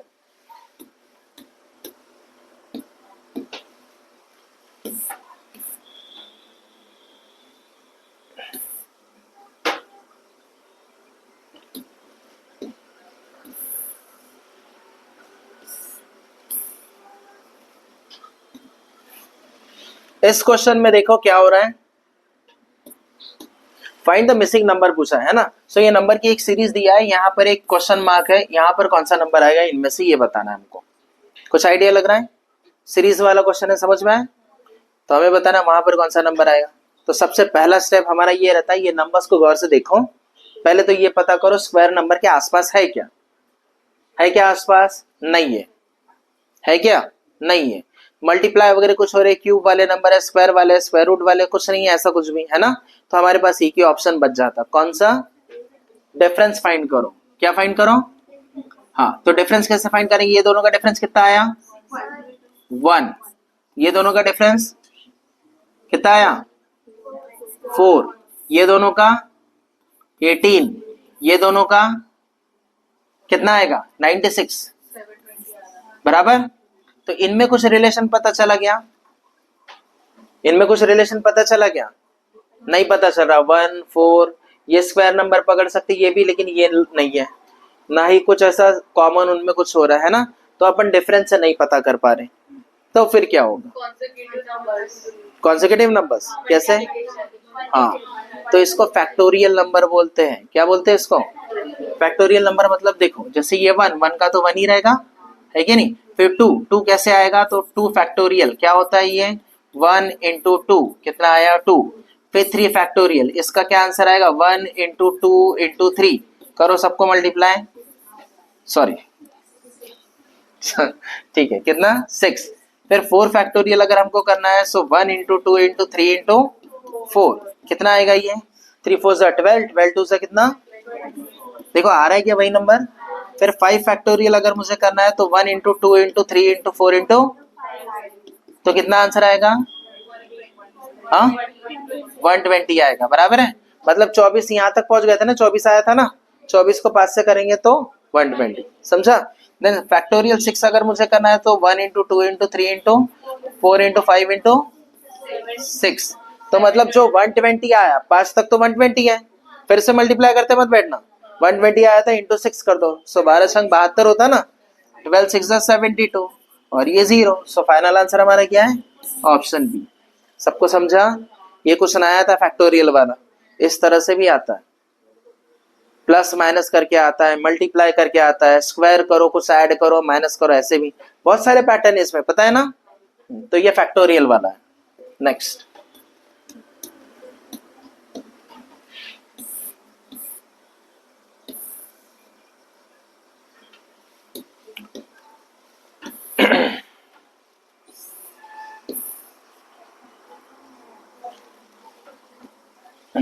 सो क्वेश्चन में पूछा है हमें, a man was 5 kilometre north, एक आदमी है, कितना गया? तो ये मान लो यहाँ पर गया 5 किलोमीटर, है कि नहीं? नॉर्थ में गया। देन 3 किलोमीटर ईस्ट, ईस्ट कहाँ होता है? राइट साइड में या लेफ्ट साइड में? राइट साइड में ईस्ट, है ना? तो कितना किलोमीटर गया? 3। तो ये 5 है, तो 3 मतलब इससे थोड़ा छोटा बना लो, थोड़ा सा छोटा, ठीक है? ये हो गया 3। फिर क्या बोला है? देन 2 किलोमीटर साउथ, मतलब ये यहाँ से इधर गया, मान के चलो साउथ में, कितना गया? 2। How far is he from the starting point? Starting point दिखा, तो ये स्टार्टिंग पॉइंट ये वाला है, इससे कितने दूर है ये पूछा है हमको, समझा? तो जो ग्रीन वाली लाइन है उसका हमें क्या है? आंसर या डिस्टेंस फाइंड करना है। तो हम इसको ऐसा ज्वाइन कर लेते हैं, ये एक ट्रायंगल बन गया, बना कि नहीं? बन गया ना? तो ये 3 अगर यहाँ से यहाँ तक, तो ये भी कितना रहेगा? अच्छा, ये टोटल 5 था ना, तो ये इतना ब्लू वाली लाइन कितना रहेगा? 3 रहेगा। समझा ना कैसे? क्योंकि 2 इधर है, तो 2 इधर माइनस हो जाएगा, 3 आएगा। तो हमारे पास पाइथागोरस थ्योरम है, ये हाइपोटेन्यूस है ना, तो जहाँ हाइपोटेन्यूस रहता है ये 90 डिग्री में रहता है, सब पता है ना? तो हाइपोटेन्यूस मतलब पाइथागोरस थ्योरम क्या रहता है? हाइपोटेन्यूस का square side 1 square plus side 2 square, ये रहता है। हाइपोटेन्यूस हमें फाइंड करना है, साइड 1 हमारे पास 3 स्क्वायर, और ये भी क्या है? 3 स्क्वायर है ना? तो ये 9 प्लस 9 मतलब कितना आया? 18, और ये h हाइपोटेन्यूस है ना, स्क्वायर इधर आएगा तो क्या होता है? Square root. अच्छा, स्क्वायर रूट ऑफ 16 क्या होता है? 16, 4, है ना? अच्छा, 4 के बाद क्या आता है आंसर? नेक्स्ट 5। 5 कब मिलेगा? जब ये 18 के बदले में क्या रहेगा? 25 रहेगा। बहुत आगे है वो, 16 तो उसके पास में है ना, तो मेरा आंसर 4 पॉइंट समथिंग कुछ आएगा, ठीक है? मैं कैलकुलेट नहीं करूंगा, क्यों? क्योंकि मुझे ऑप्शन बोल रहा है भाई डेसिमल में नहीं है, मतलब उसने राउंड फिगर में इसका आंसर लिया। तो मैं यहाँ पर 4 या 5 दोनों में से कौन सा सेलेक्ट करूंगा? 4। 4 क्या है? 16 आता है, 18 के ज्यादा क्लोज है, 25 बहुत दूर है, समझा? तो मेरा करेक्ट आंसर क्या रहेगा? तो ऐसे भी रहता है, करेक्ट आंसर नहीं देता, डेसिमल में देता है, राउंड ऑफ करके यहाँ लिख लेता है, ठीक है?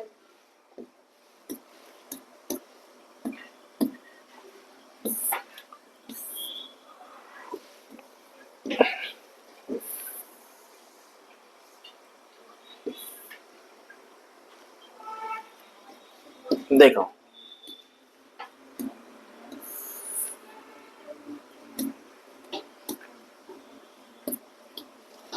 सिलोजिज्म, है ना, ये टॉपिक भी है रीजनिंग में। स्टेटमेंट दिया है यहाँ पर, all cats are animals, some animals are dogs. तो जब कभी ऐसा स्टेटमेंट दिया रहता है तो पहले हमारा काम है कि वेन डायग्राम बना लो। ठीक है, वेन डायग्राम मतलब पता है ना, सर्कल, ट्राइंगल, रेक्टेंगल से जो बनाते हैं। ऑल कैट्स आर एनिमल्स, तो हम बना लेते हैं यहाँ पे ऑल कैट्स ले लेते हैं, ये कैट्स। ठीक है, ये सारे कैट्स क्या है बोला, तो एनिमल ऐसा बड़ा बनाना पड़ेगा। सबको समझा? पहला स्टेटमेंट क्लियर हो गया, ऑल कैट्स आर एनिमल्स। ठीक है, तो कैट उसके अंदर रहेंगी। ठीक है यहां तक। Next, some animals are dogs बोला है, सारे एनिमल है क्या? सम मतलब कुछ, कुछ एनिमल्स जो है, कुछ मतलब इतना बांट लूंगा मैं, कुछ एनिमल्स क्या है, डॉग्स है। समझा? दो ही स्टेटमेंट दिए थे, सिंपल वाला ही है कि नहीं। अब क्वेश्चन में क्या पूछा है वो देखो। क्वेश्चन में पूछा है, कंक्लूजन क्या दिया है देखो, सम कैट्स आर डॉग्स। देखो कुछ कैट्स डॉग है क्या? नहीं है। पॉसिबिलिटी वगैरह बोला रहता तो चांसेस रहते थे, बट अभी यहाँ उसने डायरेक्ट बोला है डेफिनेट वाला, तो हम ये वाला क्या बोलेंगे, रॉन्ग है भाई, ये है कि नहीं। दूसरा, some animals are cats, some animals, ये देखो ये सम वाला पोर्शन है, सम एनिमल जो है वो क्या है बोला, अच्छा कैट्स बोला है क्या, सॉरी मैं डॉग में चले गया। यहाँ देखो ये सम एनिमल है, इतना पार्ट मतलब एनिमल का कुछ हिस्सा, वो कैट है कि नहीं, तो ये वाला क्या है, करेक्ट है। सबको समझ रहा, कंफ्यूज तो नहीं हो रहे, यहाँ गलती से ये हो गया था तो ठीक है ना। सम क्या बोला है, एनिमल्स, क्या रहना चाहिए, कैट्स। देखो इतना हिस्सा मतलब एनिमल का ही कुछ हिस्सा है, वो क्या है, कैट है, ये ठीक है ना, तो ये ट्रू है। ठीक है, तो ऑप्शन क्या है हमारा, only two follows, only two मतलब ऑप्शन बी, ये हमारा आंसर रहेगा। समझा? ठीक है, बाकी ऑप्शन देखो, ओनली वन फॉलोज नहीं आएगा, बोथ नहीं आएगा, नाइदर नॉर भी नहीं आएगा। समझ में आया सबको? नेक्स्ट,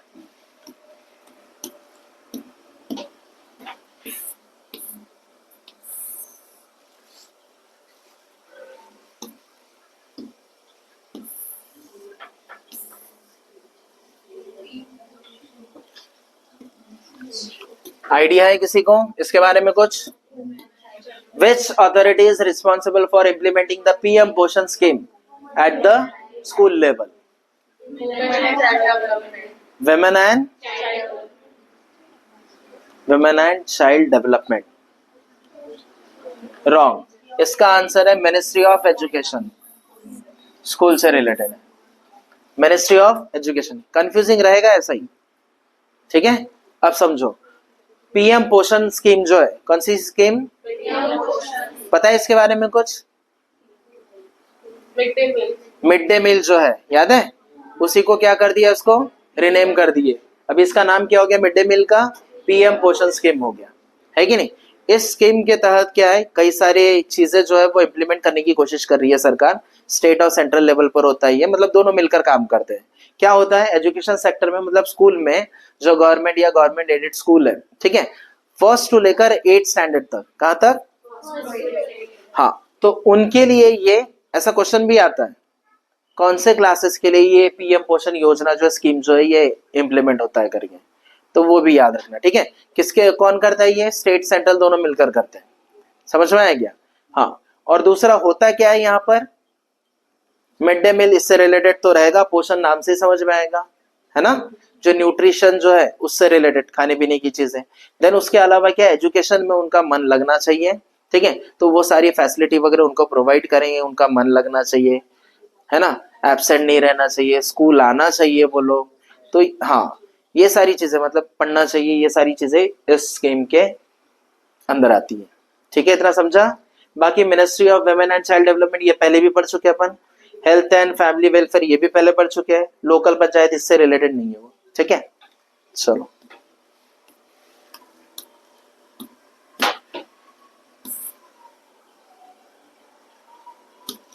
क्वेश्चन किसे आता है इसका answer, which of the following is correct, correct वाला कौन सा है बताना, तो इसका मतलब कुछ ना कुछ मिसिंग है। अच्छा पहले मुझे ये बताओ, यहाँ पे 3 वर्ड्स है ना, जापान, टोक्यो, येन, है ना, तो इससे क्या समझ में आ रहा है, नहीं नहीं क्वेश्चन छोड़ दो, क्वेश्चन अभी के लिए छोड़ दो, मैं क्या बता रहा हूँ, 3 वर्ड से क्या समझ में आ रहा है, जापान मतलब, तो पहले कंट्री दिया है, फिर उनके कैपिटल दिया है और फिर हाँ कभी कभी सिर्फ कैपिटल पूछता है, कभी करेंसी पूछता है, इसमें दोनों भी पूछ लिया। ठीक है, अब हमें ये बताना है कि कौन सा वाला इसमें करेक्ट है, बताओ। 3 करेक्ट है यहाँ पे। 3 करेक्ट है, हाँ। तो इनकरेक्ट पूछा है क्या? नहीं, करेक्ट वाला कौन सा है वो पूछा है। चाइना का भी वही, दुबई का भी वही, जापान का भी वही। पर उसका करेंसी इसका करेक्ट आंसर है ऑप्शन ए। जापान जो है उसका टोक्यो कैपिटल है, करेंसी कौन सी है? येन, है ना। ये इस तरह से कुछ रहता है ना, जो इनिशियल रहता है जनरली उसी तौर पे रहता है और जैसे लाइंस रहते हैं, है कि नहीं। देन दूसरा, चाइना का क्या है? बीजिंग है कैपिटल, लेकिन वॉन नहीं है, क्या है? हाँ क्या है? युआन ऐसा कुछ है। इसका भी इसी तरह से कुछ रहता है, समझ में? तो ये वाला रॉन्ग हो गया, इसके वजह से ये नहीं हो पाया। ठीक है, देन यूएसए, इसका क्या है? Washington DC. ठीक है, पाउंड नहीं है, क्या है यहाँ पे? हाँ डॉलर है। डॉलर कैसे रहता? डबल हाँ डबल लाइन, डबल लाइन की single line? Double line, single line, देखो अच्छे से, डबल है कि सिंगल है? डबल है, डबल सिंगल है, देखो सिंगल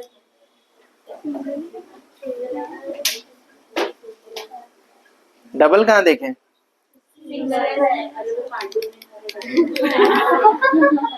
हाँ सिंगल है कि डबल है? डॉलर साइन नहीं देखे क्या? डॉलर सिंबल ऐसे लिख दो तो सिंगल रहेगा। क्या रहेगा? पाउंड नहीं है उसका। ठीक है, यूएई है ना, इसका क्या है? धेरन, ये सही है। दुबई नहीं है इसका, क्या है?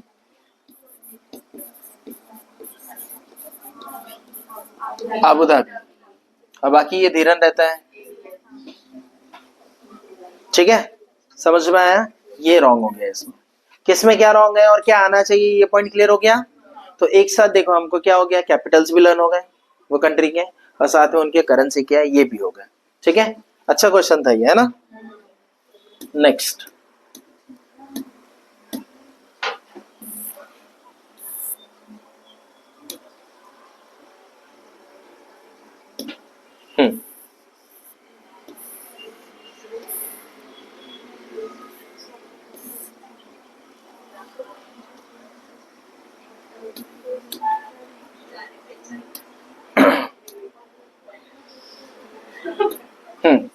Who won the Best Actor award at the 2025 Oscars?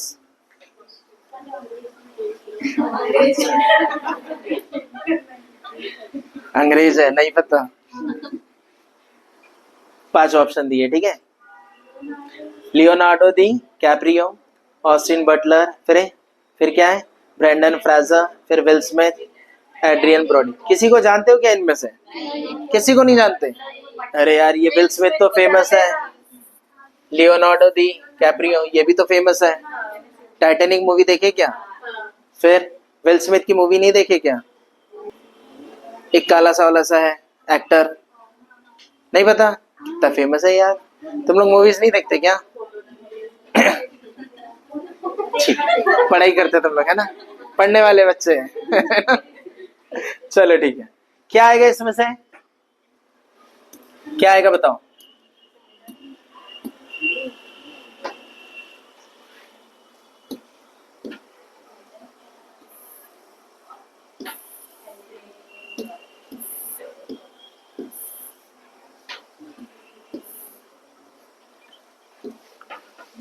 देखो,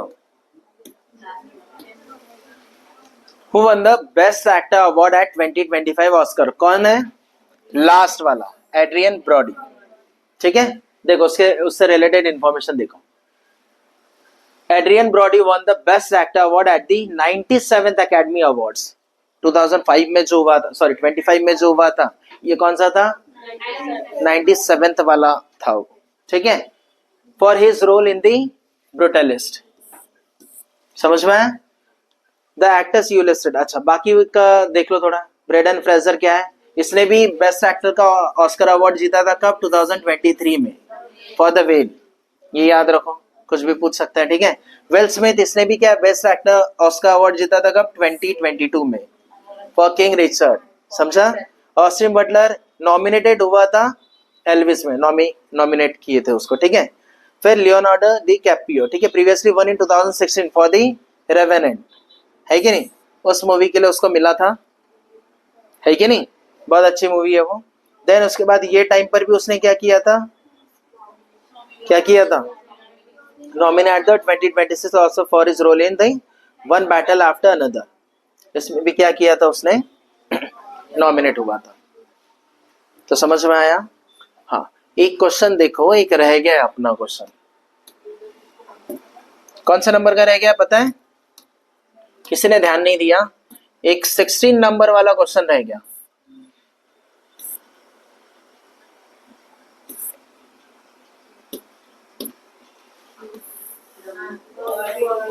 world wide web.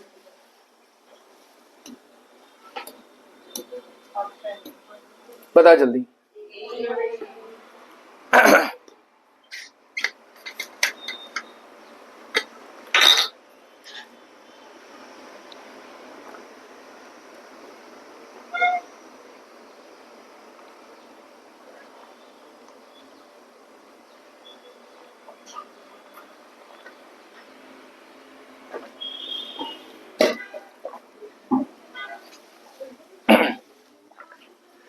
The full form of WW, WWE, WWE है क्या, W3 भी बोलते हैं इसको, है कि नहीं, ये नहीं है, समझ में, वहां मत जाओ मार धाड़ में, ठीक है, इधर आ जाओ। क्या है world wide web, world web wide web world, देखो एक ही चीज को उसने घुमा फिरा के रख दिया ताकि कंफ्यूज हो जाए स्टूडेंट, और जो छोटा सा एकदम चिल्लर सा है उसमें भी गलतियां कर बैठो करके। क्या है इसका answer, option A, world wide web, नाम से ही समझ में आ रहा है ना। इंटरनेट मतलब क्या है, वेब मतलब क्या है, या इंटरनेट मतलब क्या है, इंटरनेट क्या है, क्या है इंटरनेट, क्या है इंटरनेट, क्या है,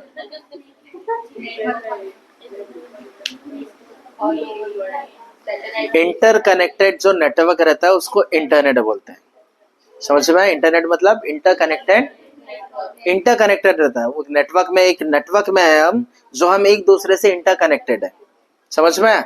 वेब क्या होता है वेब, इसका फुल फॉर्म तो वर्ल्ड वाइड वेब है। वेब मतलब क्या, वेब मतलब क्या है, एक ऐसा, हाँ बोलो,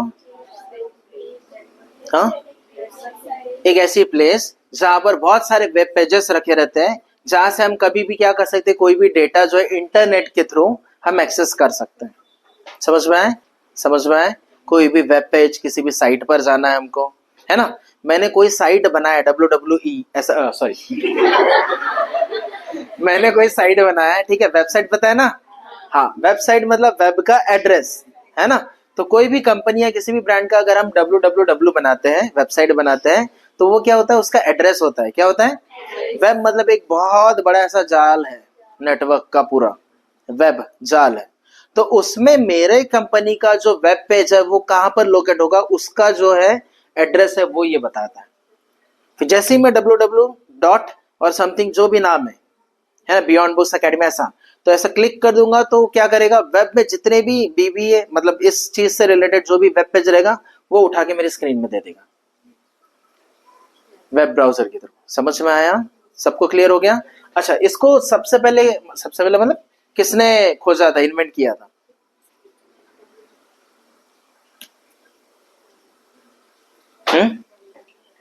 क्या है, टिम बर्नर ली, क्या नाम है उसका, समझा, डिम नहीं, हाँ टिम, टिम बर्नर ली, कौन सा बंदा है वो, कब किया था इसने इसका, कब इन्वेंट किया था, दिख रहा है क्या, 89 में, कब किया था, 1989। सो ये इंफॉर्मेशन हमको याद रखना है। तुमको समझ में आ रहा है हम कैसे पढ़ रहे हैं। कोई जनरल तौर पे स्टूडेंट क्या करेंगे बताए, क्या वो इतना ही पढ़ेंगे, the full form of www is world wide web, खत्म, इतना ही पढ़ेगा ना कोई भी। लेकिन अपन क्या पढ़ रहे हैं, कोशिश अपनी ये है कि जितने भी ऑप्शन है उन सारे के बारे में अपने को पता चले, सही आंसर कैसे उसमें से फाइंड करना चाहिए उससे रिलेटेड, और बाकी जो 3 बच रहे हैं वो भी क्या है उनसे रिलेटेड भी हम इंफॉर्मेशन पता कर रहे हैं, ताकि क्वेश्चन जो है सिर्फ यही आएगा ऐसा है क्या, अगर उसका फाउंडर जो है या फिर मान के चलो किसने इन्वेंट करा ऐसा पूछा तो, कौन से साल में किया वो पूछा तो, है ना, वेब पेज मतलब क्या होता है वो पूछा तो इसलिए हम क्या कर रहे हैं, सारे क्वेश्चंस में हम क्या कर रहे हैं, डिटेल में पढ़े, टाइम ज्यादा लग रहा है लेकिन हम क्या करें, डिटेल स्टडी कर रहे हैं, तो कोई भी अगर क्वेश्चन एग्जाम में आएगा तो हमसे बन जाएगा, छूटेगा क्या। चलो, थैंक यू सो मच।